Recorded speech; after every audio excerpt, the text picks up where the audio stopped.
मुंबई की भीड़ भरी गीरगांव चौपाटी। यहाँ एक ऐसी कहानी है जो हकीकत और यकीन के बीच की लकीर को हमेशा के लिए धुंधला कर देती है। ये एक ऐसे चमत्कार की कहानी है जो विश्वास की हर सीमा को चुनौती देती है। क्या ऐसा हो सकता है? जरा सोचिए, क्या पत्थर की एक मूर्ति में इतनी ताकत हो सकती है कि वो एक खोए हुए बच्चे को उसकी मां से मिला दे? तो एक 6 साल का बच्चा भीड़ में खो जाता है, गणपति की एक मूर्ति की आंखें हिलती हैं और वो बच्चा मिल जाता है। चलिए आज इसी अविश्वसनीय कहानी में उतरते हैं जो हमें आस्था की असली शक्ति पर सोचने के लिए मजबूर कर देगी।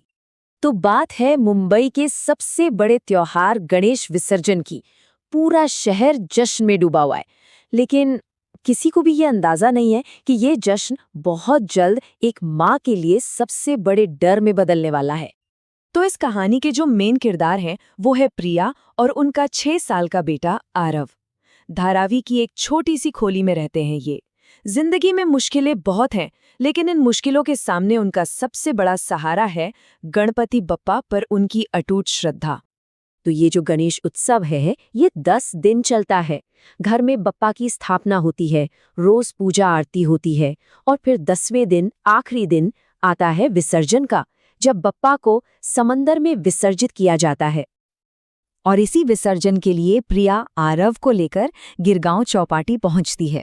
अब आप जरा माहौल को इमेजिन कीजिए। गिरगांव चौपाटी, लाखों की भीड़, मतलब इंसानों का समंदर, ढोल नगाड़ों का शोर और हर तरफ गणपति बप्पा की बड़ी बड़ी मूर्तियां। रात के 10:30 बजे प्रिया ने आरव का हाथ मजबूती से पकड़ा हुआ है, लेकिन तभी भीड़ का एक जोरदार धक्का आता है। एक पल, बस एक पल के लिए हाथ छूटता है और आरव उस भीड़ के समुंदर में कहीं खो जाता है। एक तरफ जहां जश्न का शोर था, वहीं एक माँ के लिए वो अब चीखों में बदल चुका था। और दूसरी तरफ लाखों की उस भीड़ में एक 6 साल का बच्चा अकेला और डरा हुआ खड़ा था।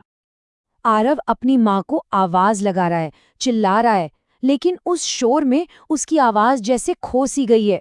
लोग उसे धक्का देते हुए आगे बढ़ रहे हैं। वो बिल्कुल अकेला है, डरा हुआ है। और तभी उस डर के बीच उसे अपनी माँ की कही एक बात याद आती है, जब भी डर लगे बप्पा को याद करना। आरव अपने छोटे छोटे हाथ जोड़ता है और एक बच्चे की मासूमियत से प्रार्थना करता है। उसकी प्रार्थना में कोई बनावट नहीं है, सिर्फ डर है और अटूट विश्वास है। और ठीक उसी वक्त कुछ ऐसा होता है जिसका कोई लॉजिक नहीं है, कोई एक्सप्लेनेशन नहीं है। एक पंडाल की 10 फुट ऊंची गणेश जी की मूर्ति, जिसे करीब 30 लोग विसर्जन के लिए ले जा रहे थे, वो ठीक आरव के सामने आकर रुक जाती है, अचानक, बिना किसी वजह के। और बस यहीं से ये कहानी एक ऐसा मोड़ लेती है जहां सारे तर्क, सारे लॉजिक खत्म हो जाते हैं और चमत्कार शुरू होता है। आरव को अचानक एक आवाज सुनाई देती है, किसी बच्चे जैसी, बहुत प्यारी चंचल सी आवाज जो कह रही है, रो मत, मैं हूं ना, मैं तुम्हें तुम्हारी माँ के पास ले जाऊंगा। और ये आवाज सिर्फ और सिर्फ आरव सुन पा रहा था। ये कमाल का मोमेंट था। मतलब एक ही जगह पर एक ही वक्त में 2 अलग अलग हकीकतें चल रही थीं।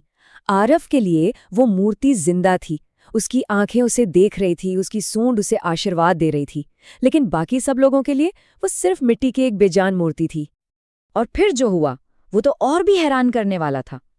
वो मूर्ति जो समंदर की तरफ जा रही थी, अचानक रुक जाती है। वो अपना रास्ता बदल लेती है और भीड़ को चीरते हुए दूसरी दिशा में चलने लगती है। लोग खुद ब खुद उसे रास्ता दे रहे हैं। और करीब 5 मिनट तक चलने के बाद वो मूर्ति ठीक उस पुलिस हेल्प डेस्क के पास जाकर रुकती है, जहां प्रिया रोते बिलखते अपने बेटे के खो जाने की रिपोर्ट लिखा रही थी। आरव अपनी माँ को देखता है और माँ चिल्लाकर उसकी तरफ दौड़ पड़ता है। जब हैरान परेशान प्रिया पूछती है कि वो यहाँ तक कैसे पहुंचा, तो आरव उस विशाल मूर्ति की तरफ इशारा करके कहता है, वो देखो, गणपति बप्पा मुझे यहाँ तक लाए हैं। ये सिर्फ एक माँ बेटे का मिलना नहीं था, ये एक ऐसी घटना थी जिसने उनकी पूरी जिंदगी को बदल कर रख दिया और उनके विश्वास को पहले से कहीं ज्यादा मजबूत कर दिया। अगले दिन प्रिया जब मंदिर के पंडित जी को ये पूरी बात बताती है, तो वो बस मुस्कुराते हैं और कहते हैं, गणपति का एक नाम विघ्नहर्ता भी तो है, मतलब हर विघ्न, हर मुश्किल को हरने वाला। तुम्हारा बेटा खो गया था, ये एक विघ्न था, बप्पा ने उसे दूर कर दिया। इस एक रात ने माँ और बेटे दोनों को हमेशा के लिए बदल दिया। आरव का विश्वास तो अब ऐसा है जिसे कोई हिला नहीं सकता। और प्रिया की जिंदगी की मुश्किलें भले खत्म न हुई हों, लेकिन अब उसके दिल में डर की जगह उम्मीद ने ले ली है। उसे यकीन है कि बप्पा हमेशा साथ है। कहानी 1 साल आगे बढ़ती है।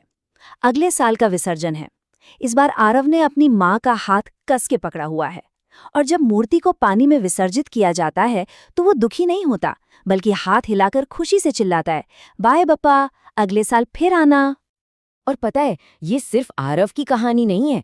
मुंबई में गणेश उत्सव के दौरान आपको इसी हजारों कहानियां सुनने को मिल जाएंगी। किसी का खोया हुआ मिल गया, किसी की बीमारी ठीक हो गई, कोई बड़ी मुश्किल हल हो गई, सब कुछ बप्पा का चमत्कार माना जाता है। तो सवाल फिर वहीं आकर खड़ा हो जाता है कि ये सब क्या था? क्या ये बस एक इत्तेफाक था, एक कोइंसिडेंस, या फिर आस्था में वाकई इतनी ताकत होती है कि वो नामुमकिन को भी मुमकिन कर दे?